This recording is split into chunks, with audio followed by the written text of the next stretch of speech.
Selamat pagi Bapak Ibu yang kekasih, jemaat yang diberkati oleh Tuhan. Pagi hari ini kita bersama-sama masuk dalam ibadah minggu pertama, dan kiranya ibadah pagi hari ini memberkati kita semua. Kita tundukkan kepala, kita akan berdoa terlebih dahulu. Terima kasih Tuhan Yesus buat penyertaan-Mu yang sempurna, yang begitu hebat dalam kehidupan kami. Pagi ini kami ada untuk memuji menyembah Tuhan.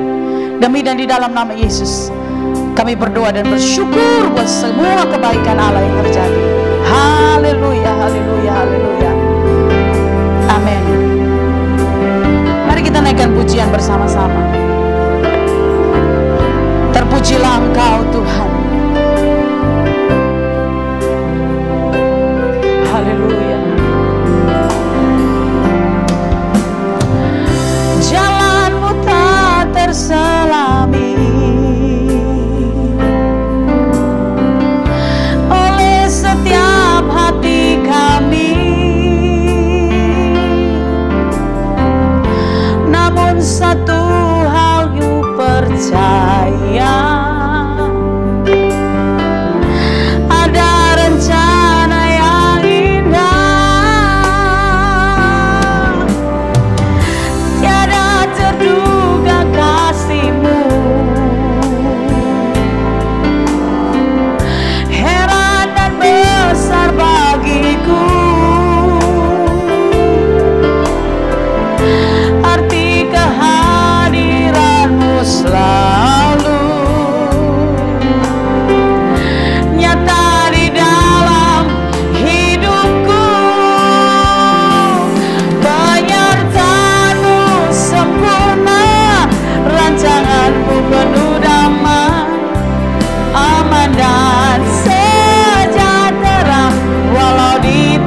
kemuliaan hanya bagi Engkau, Raja di atas segala raja. Haleluya. Amin. Kita akan memuji menyembah Tuhan hari ini, harinya Tuhan. Bapak Ibu Saudara, mari kita bangkit berdiri. Kita naikkan pujian pada hari ini dengan sukacita, dengan bersyukur kepada Tuhan. Haleluya. Mari kita bersuka di dalam Tuhan. Haleluya. Kami mau bersuka karena Engkau Allah ada di tengah-tengah kami pada hari ini. Dan kami mau bergembira karena perbuatan-Mu nyata dan heran dalam hidup kami. Hari ini harinya Tuhan, mari kita bersukaria. Hari ini harinya Tuhan, mari kita bersukaria. Bersuka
Bapak Ibu Saudara bersuka pagi hari ini, amin.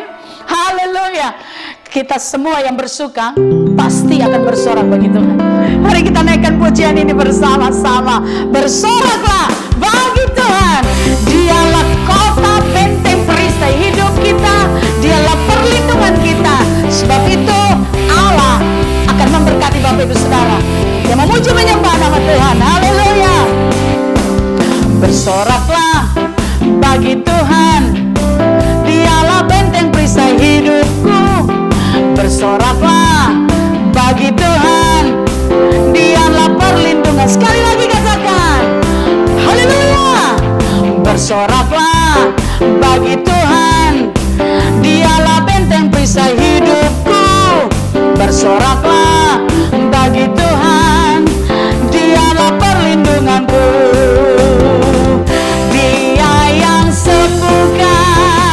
Segala sakitku, Dia yang lepaskan.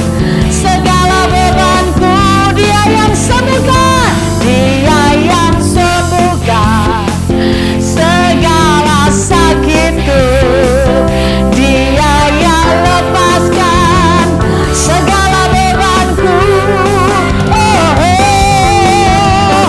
Bersoraklah bagi Tuhan, Dialah benteng perisai hidupku. Bersoraklah bagi Tuhan, Dialah perlindunganku. Dia sembuh.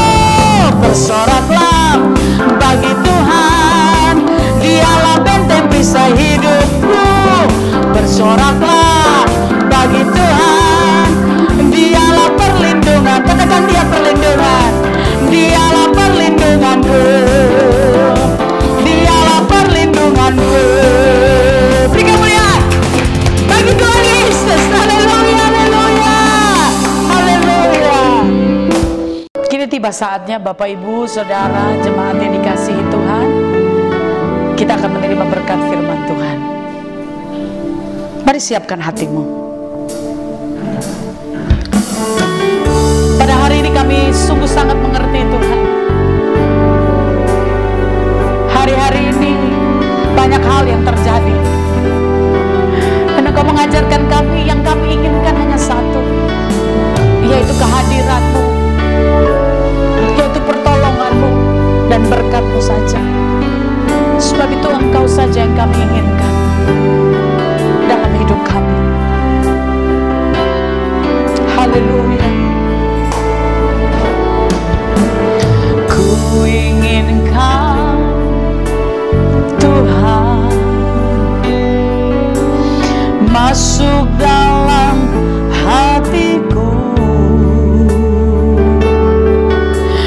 Ku inginkan Roh-Mu Tuhan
menerima berkat-Mu.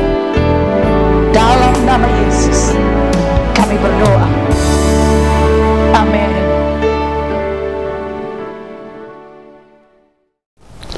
Shalom Bapak Ibu Saudara sekalian, kita bertemu lagi dalam ibadah pada pagi hari ini. Biar kebenaran firman Tuhan menjadi pedoman dalam kehidupan kita. Karena Alkitab merupakan pedoman dalam setiap langkah-langkah hidup kita, supaya hidup kita sungguh-sungguh menjadi berkemenangan. Hari ini saya akan mengupas kebenaran firman Tuhan dengan tema menjumpai Allah di saat yang tepat. Menjumpai Allah di saat yang tepat. Mari kita buka kebenaran firman Tuhan di dalam kitab Yohanes pasal 21 ayat 1 sampai dengan ayat yang ke-14. Alkitab berkata demikian. Yohanes pasal 21 ayat 1 sampai dengan ayat yang ke-14. Yesus menampakkan diri kepada murid-muridnya di pantai Danau Tiberias. Kemudian Yesus menampakkan diri lagi kepada murid-muridnya di pantai Danau Tiberias, dan ia menampakkan diri sebagai berikut. Di pantai itu berkumpul Simon Petrus, Thomas yang disebut Didimus, Nathanael dari Kana yang di Galilea, anak-anak Zebedius, dan 2 orang muridnya yang lain. Kata Simon Petrus kepada mereka, "Aku pergi menangkap ikan." Kata mereka kepadanya, "Kami pergi juga dengan engkau." Mereka berangkat lalu naik ke perahu, tetapi malam itu mereka tidak menangkap apa-apa. Ketika hari mulai siang, Yesus berdiri di pantai, akan tetapi murid-muridnya itu tidak tahu bahwa itu adalah Yesus. Kata Yesus kepada mereka, "Hai anak-anak, adakah kamu mempunyai lauk pauk?" Jawab mereka, "Tidak ada." Maka kata Yesus kepada mereka, "Tebarkanlah jalamu di sebelah kanan perahu, maka akan kamu peroleh." Lalu mereka menebarkannya, dan mereka tidak dapat menariknya lagi karena banyaknya ikan.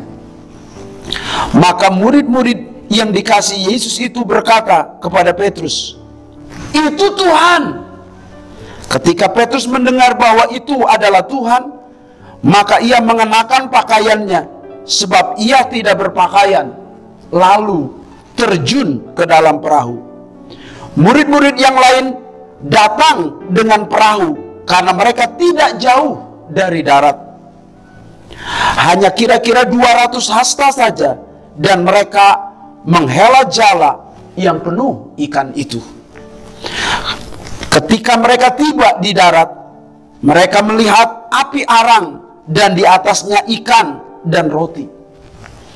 Kata Yesus kepada mereka, "Bawalah beberapa ikan yang baru kamu tangkap itu." Simon Petrus naik ke perahu, lalu menghela jala itu ke darat, penuh ikan besar, 153 ekor banyaknya. Dan sungguh pun sebanyak itu, jala itu tidak koyak. Kata Yesus kepada mereka, "Marilah dan sarapanlah." Tidak ada di antara murid-murid itu yang berani bertanya kepadanya, "Siapakah engkau?" Sebab mereka tahu bahwa itu adalah Tuhan. Yesus maju ke depan mengambil roti dan memberikannya kepada mereka. Demikian juga ikan itu. Itulah ketiga kalinya Yesus menampakkan diri kepada murid-muridnya sesudah ia bangkit dari antara orang mati. Bapak Ibu Saudara sekalian, menjumpai Allah di saat yang tepat. Seringkali Allah menjumpai kita dengan berbagai cara dan model. Allah menjumpai seringkali secara pribadi, lepas pribadi. Allah menjumpai Musa, Allah menjumpai Elia, Allah menjumpai Paulus, Allah menjumpai Maria Magdalena secara pribadi. Tetapi Allah juga menjumpai dalam kelompok-kelompok yang lebih besar.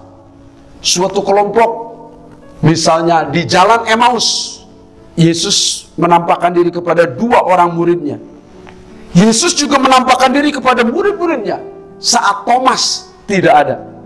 Lalu ia juga menampakkan diri pada saat Thomas ada dalam persekutuan itu.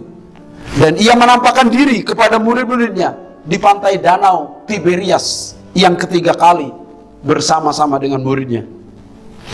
Juga Tuhan bisa menampakkan diri dan menjumpai manusia lewat berbagai cara. Bisa lewat alam semesta, bisa lewat bencana, bila lewat musibah, lewat peristiwa-peristiwa besar seperti saat di Mesir. Dan hari ini juga Allah menjumpai kita lewat peristiwa badai COVID-19. Saudara-saudara yang dikasihi oleh Tuhan, dari judul khotbah saya hari ini, menjumpai Allah di saat yang tepat. Kapan sebetulnya menjumpai Allah di saat yang tepat? Dan kapan sesungguhnya ketepatan yang paling tepat bagaimana Allah menjumpai manusia itu? Hari ini kita akan membahas kebenaran firman Tuhan dari pembacaan kita. Kapan Allah menjumpai kita dalam perjumpaan yang paling tepat? Kalau kita melihat dalam kisah Yohanes pasal 21 ayat 1 sampai 14 ini, ada beberapa saat atau waktu yang paling tepat untuk menjumpai Tuhan dan Tuhan menjumpai kita. Yang pertama, kapan Allah menjumpai kita? Pada saat yang tepat. Allah menjumpai kita pada saat yang tepat, yaitu saat kita sibuk. Allah menjumpai kita di tengah kesibukan kita. Dalam kisah ini, saudara-saudara, bahwa Petrus mengajak murid-muridnya, mari kita pergi menangkap ikan. Dan kami pergi juga, kata murid-muridnya. Mereka sedang bekerja. Dan saat mereka sedang bekerja demikian, Tuhan hadir, Tuhan ada.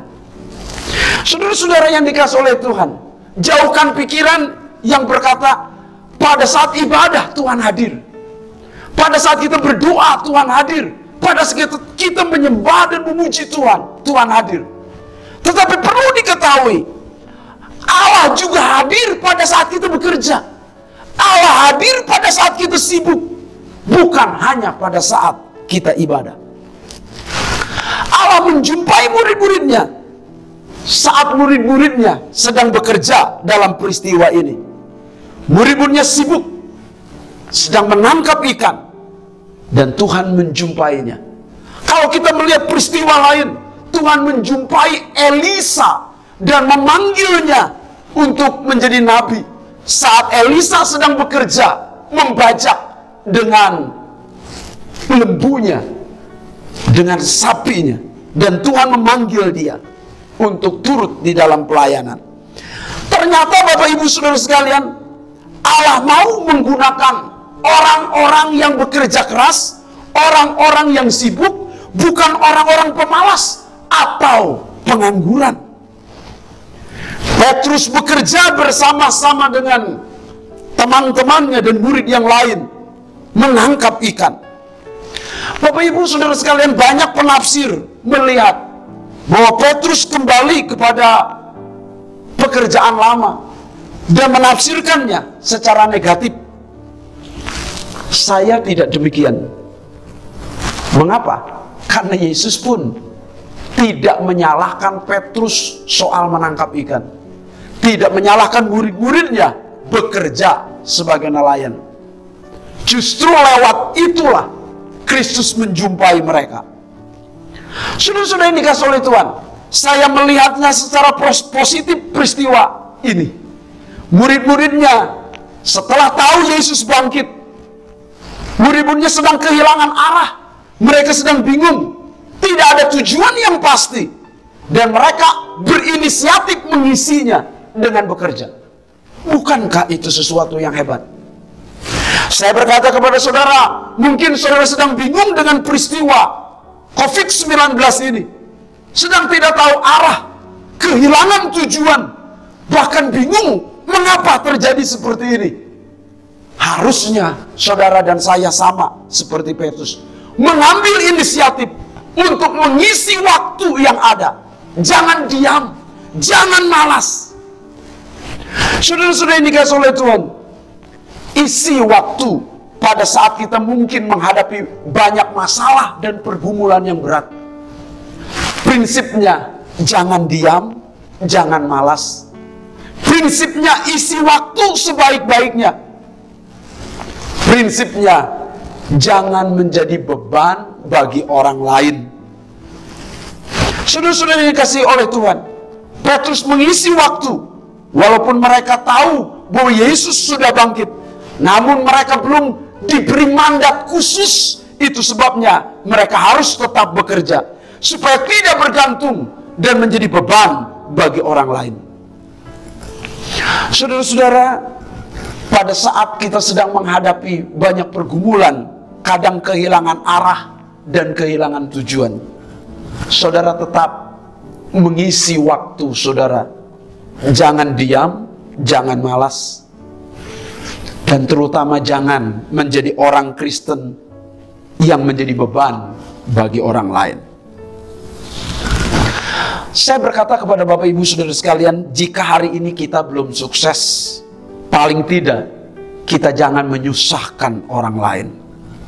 Itu sebabnya Petrus bekerja, Paulus pun bekerja, bahkan saudara-saudara, Yesus pun bekerja sebagai tukang kayu. Artinya jangan jadi beban bagi orang lain. Ayo Bapak Ibu Saudara sekalian, di tengah-tengah COVID-19 ini, isi waktu dengan baik. Usahakan jangan diam, usahakan kita jangan malas. Kita harus bergerak dan jangan jadi beban bagi orang lain. Tapi Pak Apin, Petrus kan gagal akhirnya. Petrus tidak menangkap apa-apa Pak Apin.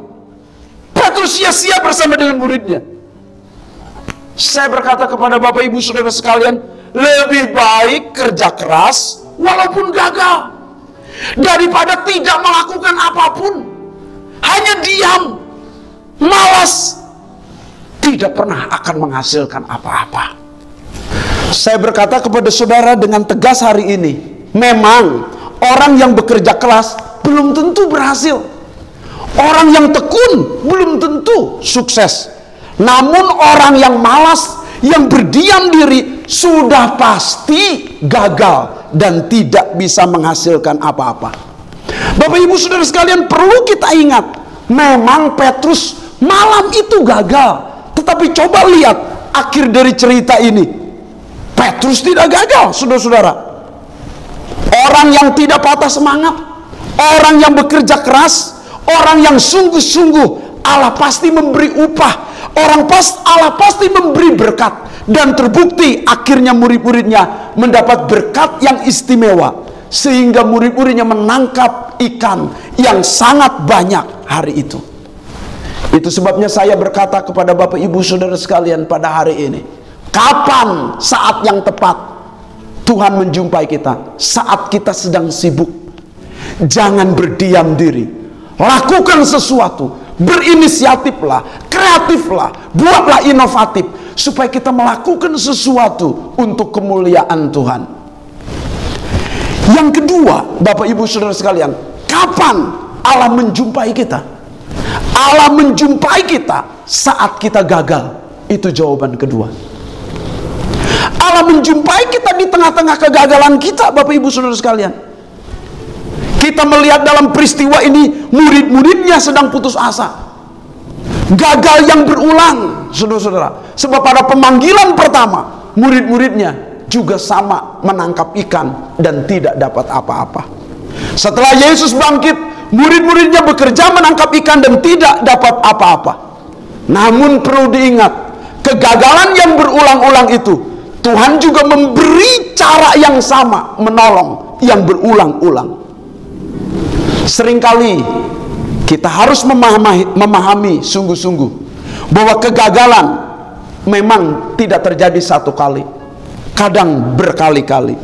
Namun perlu diingat juga, pertolongan Tuhan juga tidak satu kali, Dia berkali-kali. Ingat itu. Karena Yesus Kristus tidak pernah berubah. Dulu, sekarang, sampai selama-lamanya. Sehingga pada saat kita mengingatnya, pada saat kita ingin mengalami situasi dan kondisi yang parah dan terpuruk, mungkin dalam kegagalan, kita tidak kecewa dan putus asa. Kita tahu persis ada Allah yang tidak pernah berubah. Dia tetap menolong kita saat kita menghadapi kegagalan. Bapak Ibu Saudara sekalian, murid-muridnya diperhadapi kegagalan, supaya murid-muridnya menyadari, dan kita juga pada saat kita menghadapi kegagalan, kita sedang diingatkan Tuhan bahwa kita hanya debu tanah saja, terbatas, tidak berdaya.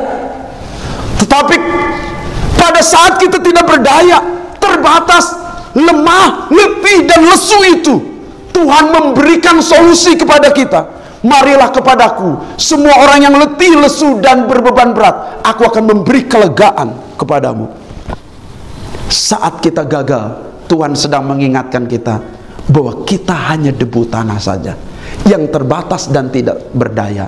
Kita sungguh-sungguh perlu datang kepada Yesus dan memenuhi tawaran Yesus. Marilah kepadaku semua orang yang letih, lesu, dan berbeban berat. Di situ Tuhan memberikan kelegaan kepada kita.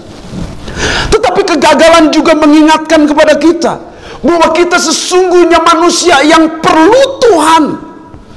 Melalui peristiwa-peristiwa kegagalan, kita perlu Tuhan.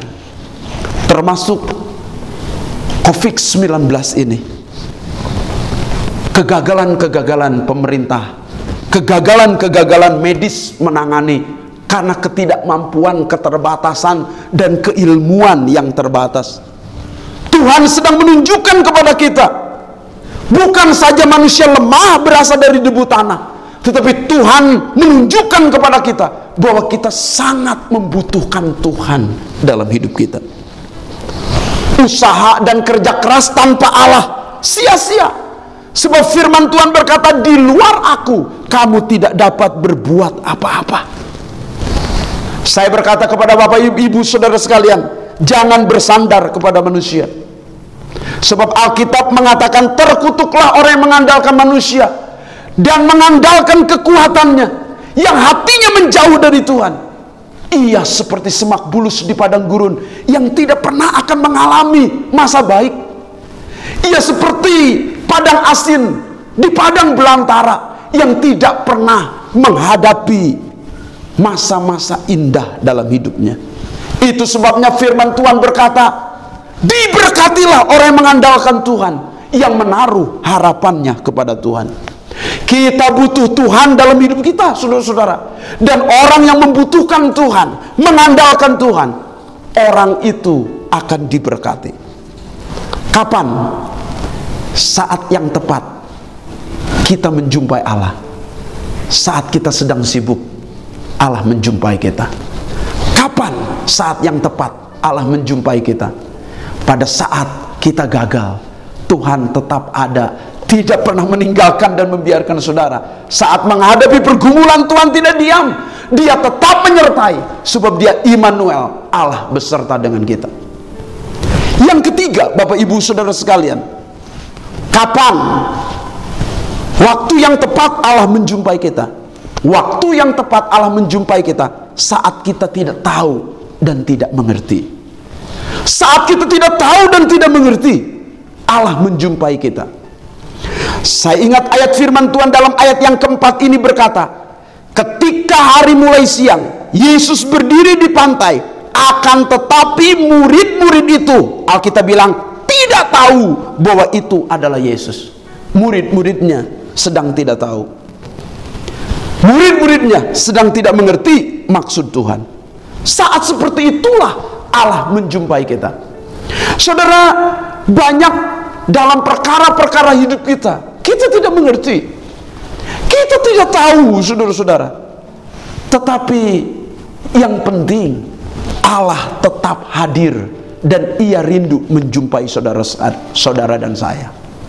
Pada peristiwa Tuhan Yesus menjumpai murid-muridnya, pertama-tama muridnya tidak tahu dalam ayat yang keempat itu. Tetapi selanjutnya dalam ayat yang ketujuh, Yohanes disadarkan, itu Tuhan. Pada saat Yohanes sadar, Petrus langsung sadar, karena kesadaran akan kehadiran Allah menular kepada orang lain. Lalu ia terjun menjumpai Yesus. Setelah murid-muridnya menjumpai Yesus, mereka tidak bertanya-tanya lagi. Dalam ayat 12 berkata, tidak ada di antara murid-murid itu yang berani bertanya kepadanya, siapakah engkau? Sebab mereka tahu bahwa ia adalah Tuhan. Saudara-saudara yang dikasihi oleh Tuhan, dalam setiap peristiwa kehidupan kita sering kita mengalami, mula-mula kita tidak tahu, tidak mengerti. Setelah itu kita disadarkan, itu Tuhan. Setelah itu kita baru menyadari dan tidak perlu bertanya-tanya lagi, karena kita sudah tahu persis dalam pengalaman hidup kita, itulah Tuhan. Dalam kisah seperti ini, Allah menjumpai kita di tengah-tengah ketidaktahuan kita, dan Allah menyatakan diri, membuka dirinya untuk dikenal manusia, yang disebut penyataan, revelation. Ada general revelation, Allah menjumpai dirinya, memperkenalkan dirinya lewat alam semesta. Ada special revelation, Allah menjumpai dirinya supaya dikenal oleh manusia lewat Yesus Kristus, lewat firman Allah. Tetapi juga ada di antara keduanya progressive revelation, Allah menyatakan diri secara progresif, bertahap, terus menerus, sedikit demi sedikit, dari tidak tahu sampai mengenal Allah secara penuh. Peristiwa tentang Yesus menampakkan diri kepada murid-muridnya di Danau Tiberias ini, peristiwa progresif, di mana ketidaktahuan berubah menjadi pengenalan yang penuh. Saudara, seringkali dalam peristiwa COVID-19 ini kita berkata, mengapa terjadi? Kita sebetulnya sedang tidak tahu banyak hal tentang semua ini. Kenapa terjadi pada saya? Mengapa peristiwa itu kita alami? Mengapa bangsa kita seperti ini? Mengapa ekonomi kita seperti ini? Banyak ketidaktahuan kita. Tetapi setelah dalam perjalanan, orang-orang yang dekat dengan Tuhan akan berkata, itu Tuhan. Dan kita akhirnya menuju pengenalan akan Allah secara penuh. Tidak perlu bertanya-tanya lagi, mengapa peristiwa ini terjadi? Mengapa ini terjadi padaku? Tidak berkata demikian lagi. Kenapa? Karena kita sudah mengenal Allah ada di tengah-tengah kita. Dan ketidaktahuan kita berubah menjadi pengenalan Allah secara penuh. Saudara-saudara yang dikasihi oleh Tuhan, kapan saat yang tepat Allah menjumpai kita? Saat yang tepat Allah menjumpai kita adalah pada saat kita sibuk. Yang kedua, pada saat kita gagal. Yang ketiga, pada saat kita tidak tahu dan tidak mengerti. Yang keempat, pada saat ketidakmungkinan, pada saat sesuatu mustahil, pada saat sesuatu tidak mungkin. Itu saat yang tepat. Saya menegaskan yang keempat ini, Allah menjumpai kita di tengah ketidakmungkinan dalam hidup kita. Saat sesuatu rasanya mustahil dan tidak mungkin, justru saat seperti itu Allah menjumpai kita. Bapak ibu saudara sekalian, dalam peristiwa Tuhan menjumpai murid-muridnya di Danau Tiberias, Allah menjumpai murid-muridnya dalam situasi yang mustahil. Mustahil apanya? Mustahil waktunya. Karena pada saat Yesus memerintahkan untuk menjala ikan itu, Yesus memerintahkannya di siang hari. Itu mustahil, karena menangkap ikan harusnya di malam hari. Namun Allah bekerja mengatasi ketidakmungkinan itu. Allah merombak segala sesuatu, bahkan waktu Dia rombak yang tidak mungkin menjadi mungkin. Contoh lain adalah Lazarus setelah 4 hari meninggal. Bagi manusia tidak mungkin, tetapi bagi Allah mungkin. Saat ketidakmungkinan kita alami dalam hidup kita, justru Allah merindukan perjumpaan kita dengan Dia, karena hanya Allah yang bisa mengatasi kemustahilan, ketidakmungkinan itu. Mustahil apanya Pak Apin? Mustahil waktunya, karena itu terjadi di siang hari. Tetapi yang kedua, mustahil caranya. Yesus memerintahkan kepada murid-murid untuk menjala ke sebelah kanan. Padahal kebiasaan Yahudi adalah menjala ke sebelah kiri. Ini di luar logika, di luar kebiasaan, di luar adat istiadat yang turun-temurun. Tetapi Yesus bisa rombak segala cara, kebiasaan-kebiasaan, bahkan budaya. Saudara, tidak ada yang bisa merombak, tetapi Kristus bisa merombak cara-cara hidupmu, kebiasaan-kebiasaan hidupmu, bahkan karakter hidupmu. Dia mampu ubah.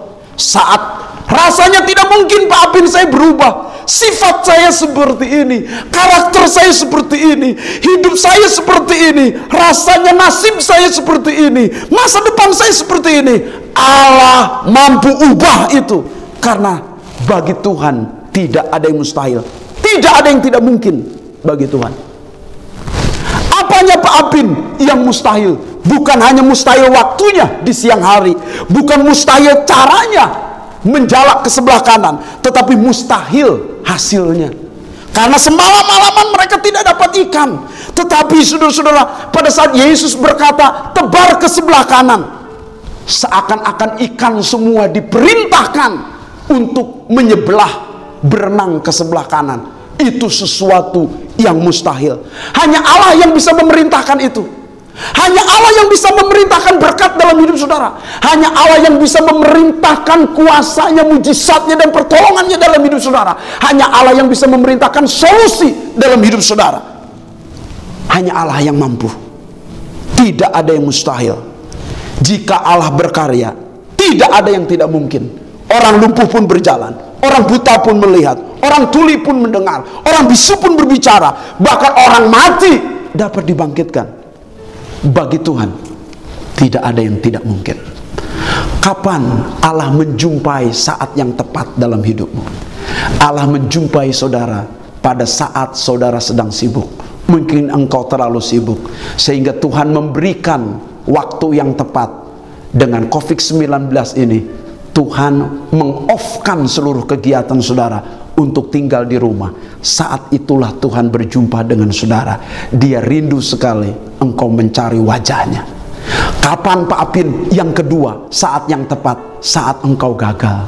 Tetapi saya tahu pada saat engkau mungkin bekerja dan gagal, dalam bisnis engkau gagal, tetapi Allah tetap ada. Dia rindu menjumpai saudara. Dan saat yang tepat engkau gagal, engkau menyadari engkau debu tanah, engkau menyadari engkau perlu Tuhan, engkau menyadari tidak ada yang bisa diandalkan, hanya Tuhan saja. Kapan Pak Apin? Saat yang tepat Allah menjumpai kita. Saat yang tepat Allah menjumpai kita adalah pada saat kita menjadi orang Kristen yang tidak tahu. Saat yang tepat pada saat kita tidak mengerti. Tuhan rindu supaya kita dari yang tidak tahu menjadi tahu dan semakin mengenal Allah secara penuh. Kapan pada saat yang tepat Pak Apin Allah menjumpai kita? Saat kita menghadapi ketidakmungkinan, rasanya mustahil, tidak bisa kita lakukan, tetapi Allah sanggup menolong. Bagi Tuhan tidak ada yang mustahil. Mari kita tundukkan kepala, kita berdoa. Bapa di dalam surga, seringkali kami diperhadapkan pada kesibukan-kesibukan yang kami tidak mengerti bahwa Engkau ada di sana, Engkau hadir di sana di tengah kesibukan kami. Dan kami betul-betul tidak memperhatikan Engkau. Tetapi Engkau menjumpai kami saat kami sedang bekerja dan sibuk. Bahkan Engkau menjumpai kami saat kami sedang menghadapi kegagalan. Engkau menjumpai kami saat kami tidak tahu sama sekali, tidak mengerti peristiwa-peristiwa apa yang terjadi. Saat Engkau Tuhan Yesus rindu menjumpai kami pada saat kami betul-betul menghadapi ketidakmungkinan. Kami tahu Tuhan, kami terlalu sibuk. Itu sebabnya hari ini Engkau menjumpai kami. Kami menyediakan waktu Engkau menjamah kami. Tuhan, Engkau rindu menjumpai kami saat kami menjadi orang Kristen yang gagal. Engkau lihat kegagalan-kegagalan kehidupan kami, kegagalan-kegagalan rohani kami. kegagalan-kegagalan pelayanan kami, kegagalan-kegagalan bisnis kami, kegagalan-kegagalan keluarga kami. Kami perlu Engkau, kami butuh Engkau. Engkau hadir Tuhan. Jamah setiap umat-Mu, jamah setiap kami Tuhan Yesus, supaya kami mengalami perubahan. Tuhan, kami tahu Engkau menjumpai kami saat kami tidak tahu dan kami tidak mengerti. Begitu banyak pertanyaan-pertanyaan kami.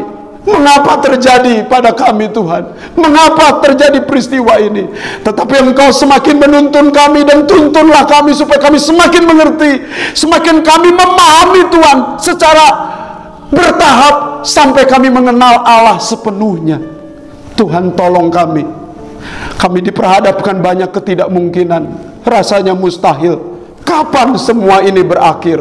Rasanya tidak mungkin. Tetapi pada saat Engkau berfirman, Engkau memimpin kami, semuanya Engkau bisa atasi. Yang lumpuh saja dapat berjalan, yang buta dapat melihat, yang tuli dapat mendengar. Kami Tuhan melihat karya Allah. Kami tahu bagi manusia mustahil waktunya, tetapi bagi Allah 4 hari Lazarus mati, tidak ada yang tidak mungkin. Bagi manusia mustahil caranya, tetapi bagi Allah tidak ada yang tidak mungkin. Bagi manusia mustahil, ya Bapa, hasilnya, tetapi bagi Allah tidak ada yang mustahil. Engkau dapat mengubah 5 roti dengan 2 ikan untuk cukup 5.000 orang dan sisa 12 bakul. Terbukti Engkau Allah yang besar. Kami berdoa bagi umat-Mu dan jemaat-Mu. Berkati mereka di dalam nama Yesus, sehingga nama Tuhan dipermuliakan dan ditinggikan dalam hidup mereka. Dalam nama Yesus kami berdoa dan mengucap syukur. Amin. Mari Bapak Ibu Saudara sekalian, siapkan hati kita untuk memasuki perjamuan kudus. Bapak Ibu bisa mengambil roti dan anggur.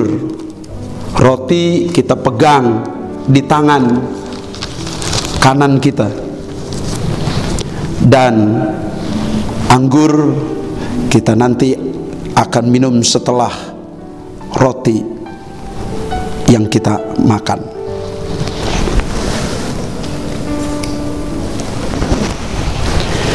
Bapak Ibu Saudara sekalian, persiapkan anggur dan roti, dan mari kita mengangkat tangan.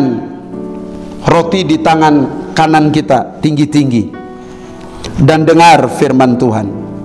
Sebab apa yang telah kuteruskan kepadamu telah aku terima dari Tuhan Yesus Kristus, bahwa pada waktu malam ia diserahkan, mengambil roti, dan sesudah itu ia mengucap syukur atasnya. Ia memecah-mecahkannya dan berkata, inilah tubuhku yang diserahkan bagi kamu. Perbuatlah ini menjadi peringatan akan aku. Mari kita arahkan hati kita ke arah sorga. Apakah Bapak Ibu percaya bahwa roti yang ada di tangan kananmu yang terpecah itu adalah lambang tubuh Kristus, karena ia rindu menjumpai dan mengasihi saudara? Makanlah dengan iman dalam nama Tuhan Yesus Kristus.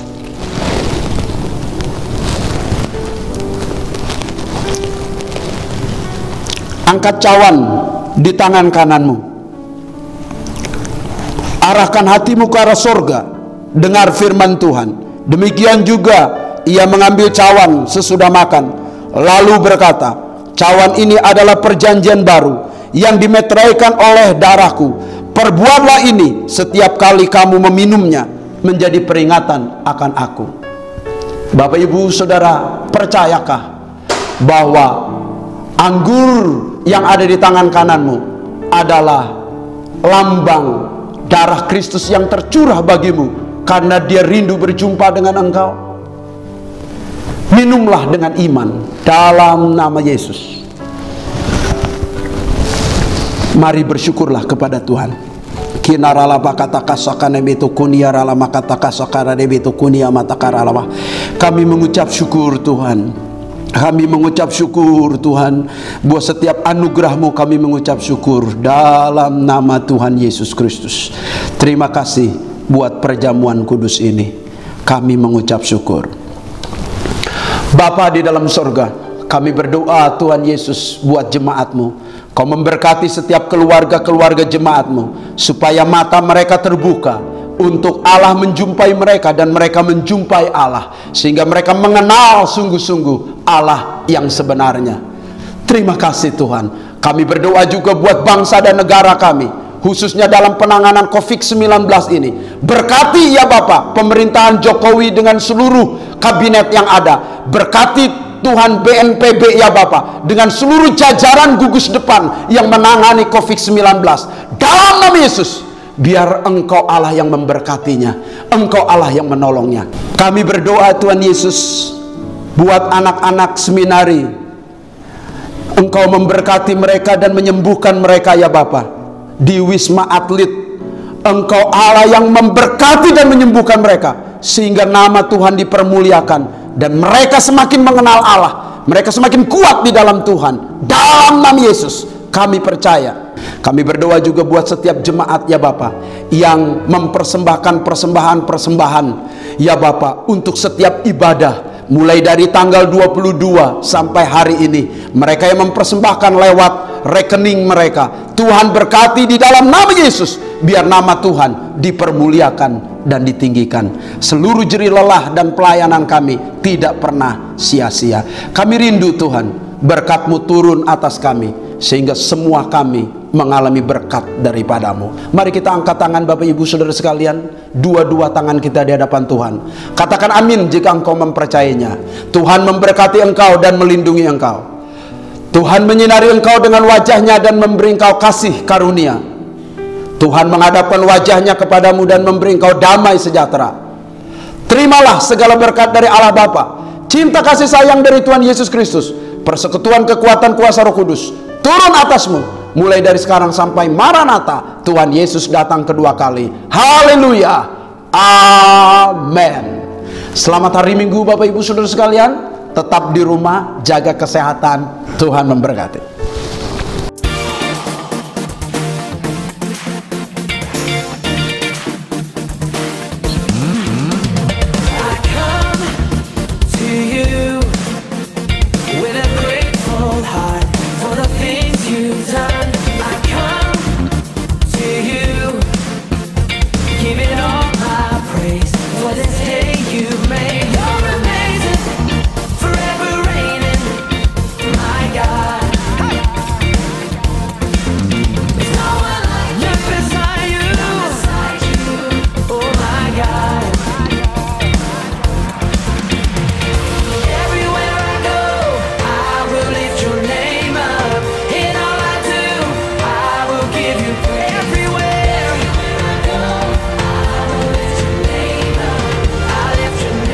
Shalom Bapak Ibu Saudara sekalian, jumpa lagi dalam Warta Sepekan GBI Kasih. Seluruh jemaat mengucapkan terima kasih kepada Pendeta Dr. Atun Lydia Kristi yang sudah menyampaikan kebenaran firman pagi hari ini, serta seluruh pelayan Tuhan yang sudah melayani pagi hari ini. Kami memberkati. Gerakan doa keluarga akan dilaksanakan setiap hari pada pukul 20.00 sampai 21.00 dengan pokok doa yang pertama untuk bangsa Indonesia, yang kedua GBI Kasih, dan yang ketiga keluarga kita. Ibadah hotspot Teens dan Youth kembali dilaksanakan pada Jumat 8 Mei 2020 pukul 17.00 yang akan dilayani oleh Saudari Agnes Monika Wang melalui aplikasi Zoom Meeting. Ibadah raya akan kembali dilaksanakan Minggu 10 Mei 2020 di channel YouTube GBI Kasih. Ibadah Abi. Setiap Abi Kasih Morotai mohon untuk melihat dan mempelajari setiap materi sekolah minggu di grup WhatsApp Abi Kasih pada Minggu 10 Mei 2020. Bagi Bapak Ibu Saudara yang rindu memberikan persembahan untuk pekerjaan Tuhan di GBI Kasih, dapat mentransfernya melalui Bank BCA dengan nomor rekening 73050040006 atas nama GBI Kasih Kasumnya. Demikian Warta Sepekan GBI Kasih. Ingat jaga kesehatan dan tetap di rumah saja. Tuhan Yesus memberkati kita semua.